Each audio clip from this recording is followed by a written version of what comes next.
What's up YouTube? Jason here, more Mixology. Football season's coming, you guys ready?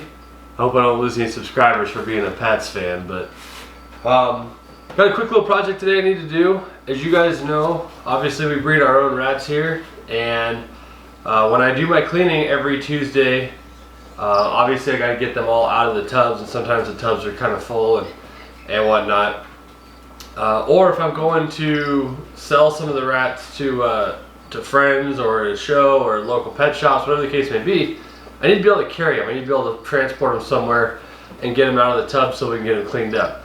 So what I have currently is this tub right here. It's just another one of these Hefty brand latchable tubs from, in this case, from Lowe's. And then they've got mesh. They've got holes cut in and mesh put in. This tub works great for a holding tub for the rats while I'm cleaning their bins. The mesh obviously is so that they don't, they've got fresh air. The problem is with the rats, if you put them in a tub that doesn't have good ventilation for too long, they actually start to sweat. Their bodies heat up really fast when they're sitting right next to each other, and they start to sweat, and they'll actually get so hot that they die in the tub. So you gotta have ventilation for sure. That's what all these holes are for. And if you really wanted to, if you had to keep them in here for a period of time, you could put food on top of here, like I have in my racks, to keep them fed at least for transport or whatever. So this tub works really well for a holding tub for cleaning the racks, but it's not quite big enough for taking a large amount of rats out. Like I said, if I'm going to a show or a pet shop or something, you know, I could put maybe 25 rats in here at a time and leave them in here for, you know, a length of time that is easy enough to work with the tubs or to take to a shop. But if I've got 50 or 60 or something that need to go, this just isn't going to, because it's not big enough. So today we're going to take one of these. I got a bigger one, and I'm going to show you guys how I make these rat carrier tubs, because I need another one. So let's head out to the shop and we'll do that now. There we go, out in the shop. So here's what I was talking about. So this is the tub I have currently. It's a, what's it say? 34 quart Hefty brand tub. I guess it comes from Lowe's in this case. And you can see it's got the mesh in the sides and on top.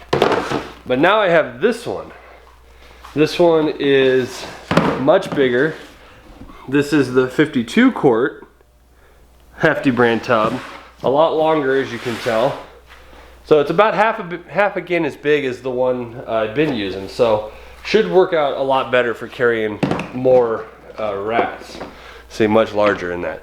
And in all honesty, if I needed one, I don't need one right now, but when I need one for going to shows, one of these without the holes cut in, it's gonna be perfect for carrying some of the bigger snakes for like educational shows and stuff. This is great. I like it because it locks. It's got the latches at the end instead of just a snap-on lid. So what we're gonna do is I'm gonna take this, and I'm gonna take some of the mesh. This is the same mesh that we use on the rat racks to put the food and stuff on top.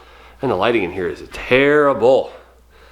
Anyway, so I'm gonna take and I'm gonna cut out a couple of these, probably every other one. A couple of the tops. I'm gonna cut out probably 2 sections on the side just to keep the rigidity of it. And go ahead and put the mesh in. This time I'm gonna try something a little different.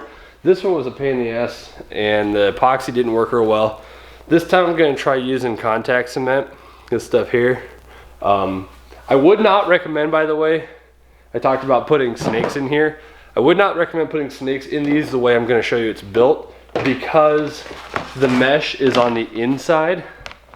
And the reason I put the mesh on the inside is so that the rats can't push up through it, obviously, but that leaves rough edges that the snakes, if they start to push on it, could cut themselves with. So I'm gonna set you guys up on the ladder over here. I'm just gonna use a Dremel with a cutoff wheel. God, the lighting. I'm gonna use a Dremel with the cutoff wheel and just cut off inside 3 of these squares and 2 spots on the sides. And then we'll get the mesh out and cut it up.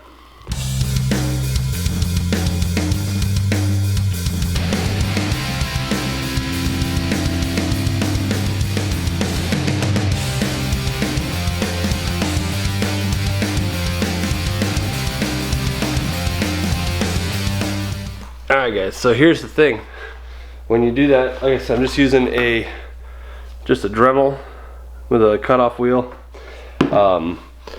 And you're gonna have these burrs, obviously, that come off of it because it's just melting the plastic really. So when you get these burrs, most of the time you can just peel them off. They just peel away.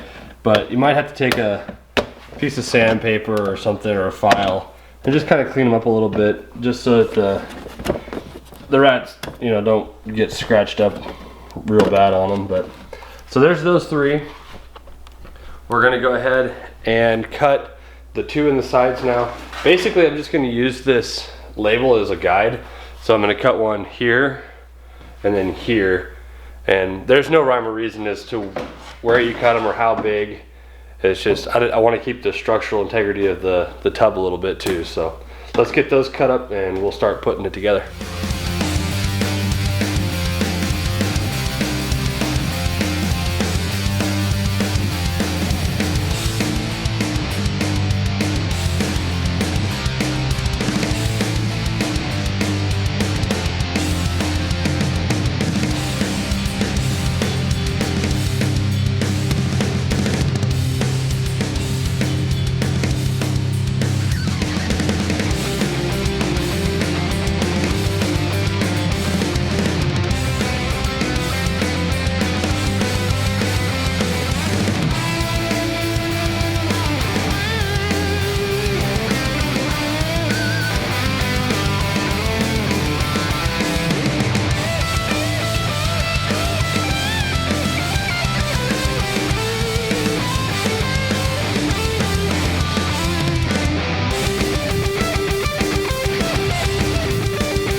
All right guys, here we go.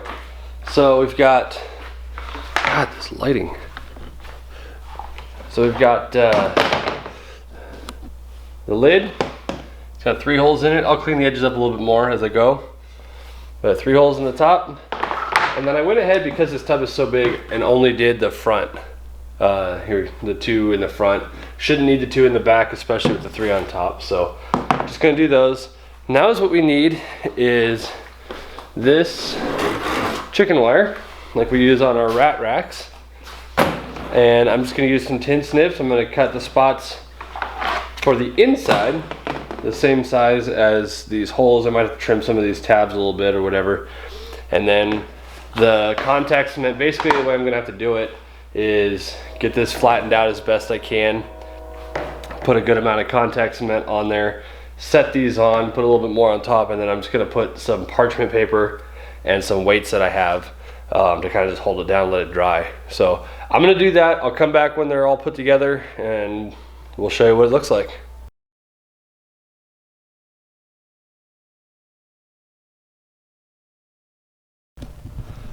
Okay guys, so I'm sure you can tell that it's a different day, different shirt. It's actually been a few days since the last part. Shout out to Mike McGrath Reptiles, by the way. Super awesome dude. Go check out his stuff. Instagram link in the bio. But it's just been crazy busy with work, planning for my trip, getting back from another trip, editing that footage, you know, all that crap, whatever. So we do need to fix a couple of corners. I'm not going to do that on camera because this video is running long, I have a feeling. I haven't started editing yet, but I'm sure it is. But let me show you real quick what I'm gonna do to fix these corners here. I went and bought this stuff. JB Weld, plastic weld, 2-part epoxy. This stuff's awesome. Everything JB Weld makes is awesome. So is what you do with this, just take a popsicle stick or a little piece of plastic or whatever, just take the cap off and squeeze it on here. You get both parts in whatever ratio it needs. Mix it up really good, and then just lay it on there, glob it on nice and thick in the corners. It'll run down, but because it's much thicker than contact cement, it won't run all the way through and not touch the mesh. So that's what we're gonna do. We're just gonna come in here, glob it on a little bit, push this down and hold it. In 10 or 20 minutes, it'll be rock hard and won't have any chance of coming up. The only reason I don't do that all the way around is because this epoxy in general is expensive. And I've had good luck with this method so far. Once that is done, the last thing I do, just to be 100% sure that it's the way I want it and that the rats can't get to the metal and pull it off, and it's sealed so they don't come apart, is Loctite 2-in-1 seal and bond caulking. It's just clear silicone caulking. It's non-toxic, it's not harmful. So I'll just come down and with the gun, I'll just squeeze it in here to fill all these holes and then push it in nice and thin, or nice and smooth. In fact, I think on the lid of the other one, let's see here. Yeah, so you can kind of tell, I don't know if you can see this in the light, but if you look closely, you can kind of see the clear, the reflective, kind of like the shiny gooey parts. That's all that caulking, and it's all the way around, and that's what's holding, that's just the final bond to hold everything together. So anyway guys, that is loud. That is how I build my rat carriers. This one is going to be a huge benefit for us when we take rats to shows or to stores to sell or what have you. That is awesome.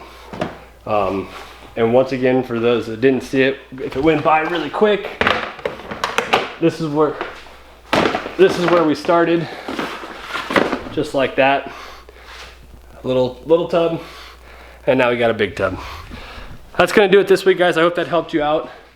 Sorry that this video is kind of choppy and has multiple wardrobe changes in it, and that I keep looking at the screen. One of these days I'll figure this out. Don't hold it over my head though. I'm not a film person. I'm just a guy making stuff in his garage. So yeah, so that'll do it. I will see you guys next week. Like and subscribe as always. Comment down below. If you do build something like this or something better, that'd be even cooler. Post it on Instagram, tag us in it at Morph Mixology, and hashtag Martini Snake as always. And I think that'll do it. We will see you guys next week.